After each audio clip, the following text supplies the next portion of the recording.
बच्चों, आज हम एक नए पाठ पर चर्चा करेंगे जिसका शीर्षक है जाति प्रथा और श्रम विभाजन तथा जिसके रचनाकार हैं बाबा साहेब भीमराव आम्बेडकर। बाबा साहेब भीमराव आम्बेडकर संविधान के जनक के रूप में भी जाने जाते हैं। ये मानव मुक्ति के पुरोधा थे और अपने समय के सबसे सुपठित लोगों में से एक। इन्होंने संस्कृत के धार्मिक, पौराणिक और वैदिक वाङ्मय यानी साहित्य का व्यापक अध्ययन किया। जीवन भर दलितों की मुक्ति के लिए प्रयासरत रहे। वह सामाजिक समता के लिए संघर्ष करते रहे। छुआछूत को जड़ से खत्म करने का बीड़ा भी इन्होंने उठाया।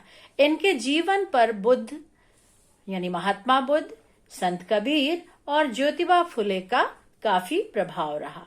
यहाँ जो पाठ हम पढ़ेंगे वह विख्यात भाषण एनिहिलेशन ऑफ कास्ट, जो कि 1936 में दिया जाना था, उसका अंश है। उसका हिंदी रूपांतर जाति भेद का उच्छेद, इसके 2 प्रकरण हैं जो यहाँ पर हम पढ़ेंगे।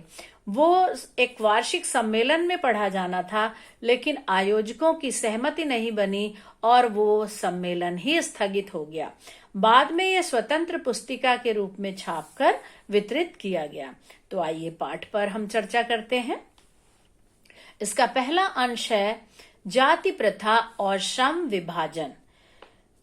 डॉक्टर आम्बेडकर कहते हैं कि ये बहुत विडंबना की बात है कि जातिवाद के पोषक यानी जातिवाद को बढ़ावा देने वाले लोग ये कहते हैं कि कार्य कुशलता के लिए श्रम विभाजन आवश्यक है।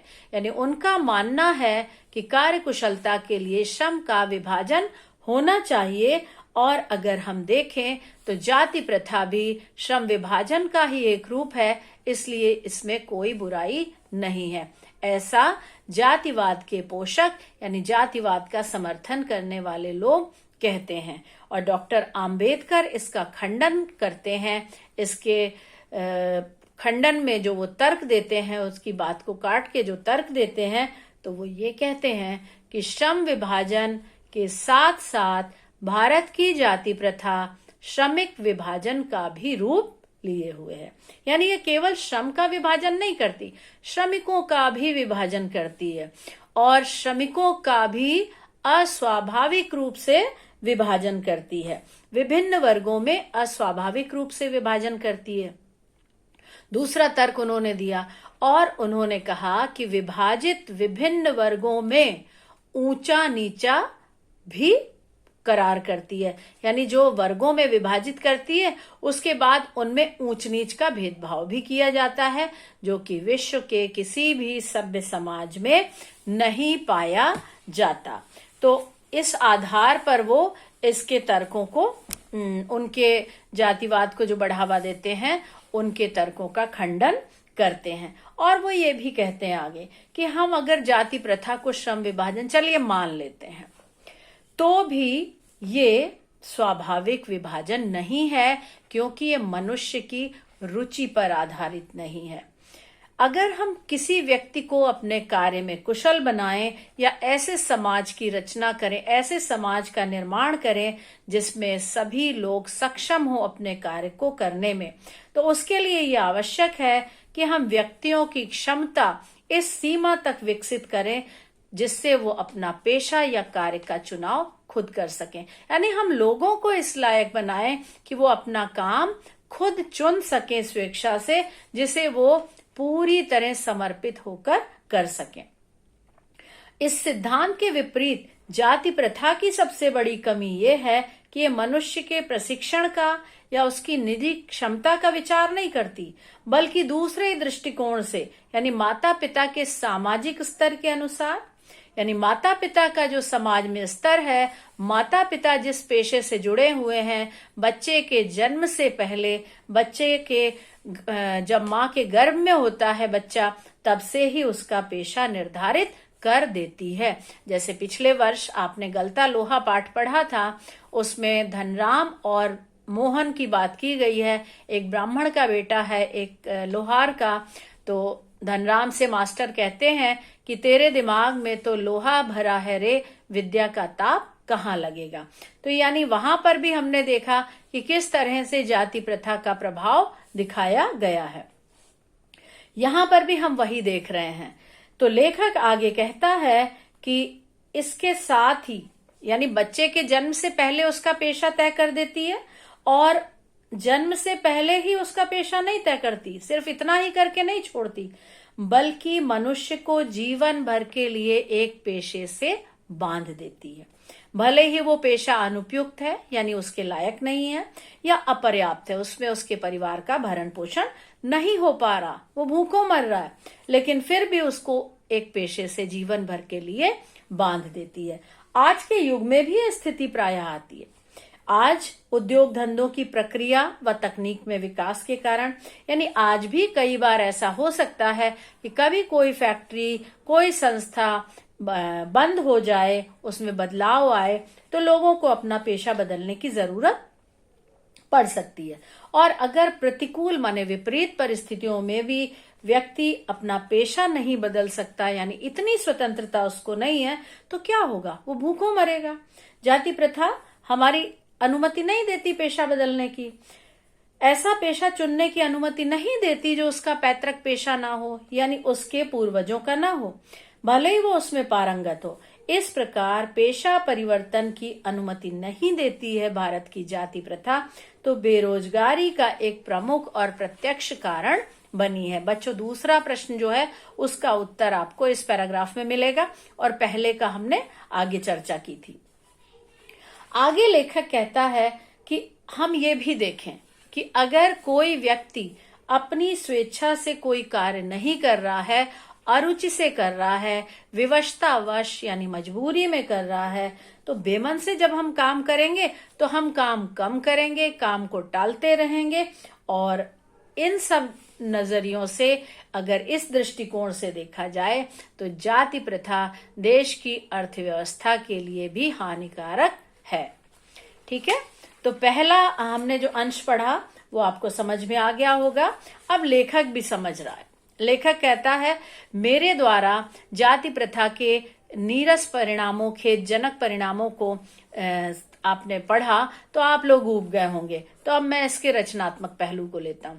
यानी जब मैं ऐसा बताऊंगा तो लोग पूछेंगे कि आपकी दृष्टि में कैसा आदर्श समाज होगा। तो यहां लेखक कहता है, मेरा आदर्श समाज यानी जिस तरह की समाज की मैं कल्पना करता हूं उसमें 3 चीजें होनी चाहिए: स्वतंत्रता, समता और भ्रातृता। क्या ये ठीक नहीं है? तो इन तीनों शब्दों पर अब हम चर्चा करते हैं। वो कहता भ्रातृता अर्थात भाईचारा। अगर हम बात करें कि किसी भी आदर्श समाज में भाईचारा होना चाहिए तो सभी सहमत होंगे इसमें। अब भाईचारे को वो परिभाषित करता है कि भाईचारे से क्या तात्पर्य है कि किसी भी आदर्श समाज में इतनी गतिशीलता हो कि कोई भी वांछित परिवर्तन यानी जिस परिवर्तन को हम लागू करने की इच्छा रखते हो वो समाज के एक छोर से दूसरे तक यानी एक सिरे से दूसरे सिरे तक यानी सबके लिए समान रूप से लागू किया जाए। और समाज के बहुविध हितों में सबका भाग होना चाहिए, यानी जो हमारे लिए कल्याणकारी है, जो लोगों के लिए कल्याणकारी है, उसमें सबका हिस्सा होना चाहिए। और सबको उसकी रक्षा के प्रति भी सजग रहना चाहिए, यानी जो अधिकार हैं वो सबके लिए समान हो, जो कर्तव्य हैं वो सबके लिए समान हो। सामाजिक जीवन में अबाध संपर्क के अनेक साधन व अवसर, यानी हमारा जीवन भी ऐसा हो जिसमें हम किसी से भी बिना बाधा के संपर्क स्थापित कर सके, तो सबके लिए समान साधन व अवसर भी उपलब्ध हो। वो कहते हैं आगे कि दूध पानी का मिश्रण जैसे होता है, यही वास्तव में भ्रातृता या यही वास्तव में भाईचारा है, और इसी को हम लोकतंत्र कहते हैं। लोकतंत्र केवल शासन करने का एक तरीका नहीं है, बल्कि लोकतंत्र इसको कहते हैं मूलतः जिसमें सब मिलजुल कर जीवन जीते हैं एक ढंग से, और समाज में सब मिलजुल कर रहते हैं, सम्मिलित होकर अपने अनुभवों का आदान प्रदान करते हैं।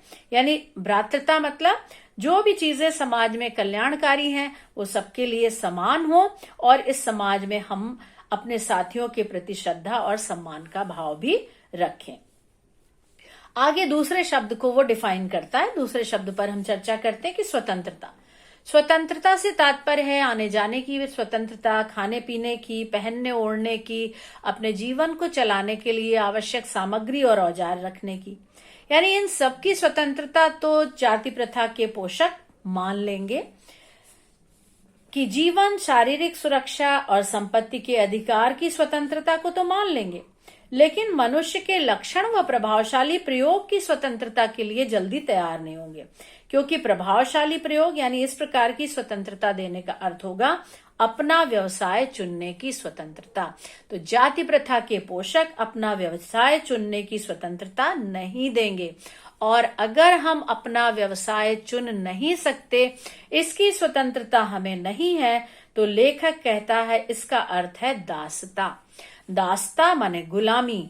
दासता केवल जकड़ कर रखना, केवल कानूनी पराधीनता नहीं होती, बल्कि दासता में हम उस स्थिति को भी लेंगे जिसमें लोग दूसरे के बताए गए कार्यों को करने के लिए, निर्धारित व्यवहारों को करने के लिए बाध्य होते हैं।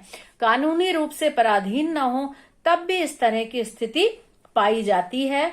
ऐसे वर्ग पाए जाते हैं जहां कुछ लोग अपनी इच्छा के विरुद्ध दूसरों के द्वारा बताए गए पेशों को अपनाते हैं। इसके बाद लेखक तीसरे शब्द पर चर्चा करता है, समता। समता, वो कहता है कि अगर हम देखें तो जो लोग समता का विरोध करते हैं वो ये कहते हैं कि सारे लोग एक जैसे नहीं होते, सारे समान तो नहीं होते। और अगर हम देखें तो बात सत्य भी है कि भाई सारे लोग एक जैसे नहीं होते। और जो विभिन्नता होती है वो किन आधारों पर होती है? शारीरिक वंश परंपरा, सामाजिक उत्तराधिकार और मनुष्य के अपने प्रयत्न, यानी जिसको हम कहें हेरिडिटरी एंड एनवायरनमेंट, और अपने प्रयास। शारीरिक वंश परंपरा यानी बच्चे के अंदर जो गुण आते हैं वो अपने ननिहाल पक्ष या ददिहाल पक्ष, माता और पिता दोनों पक्षों के 3-3 पीढ़ियों से, या बहुत अधिक अगर करें तो 7 पीढ़ियों तक के, यानी अपने माता पिता और उनके पीढ़ियों के ही गुण उनमें आते हैं जो उसे वंशानुक्रम यानी वंश से यानी जीन्स से मिलते हैं।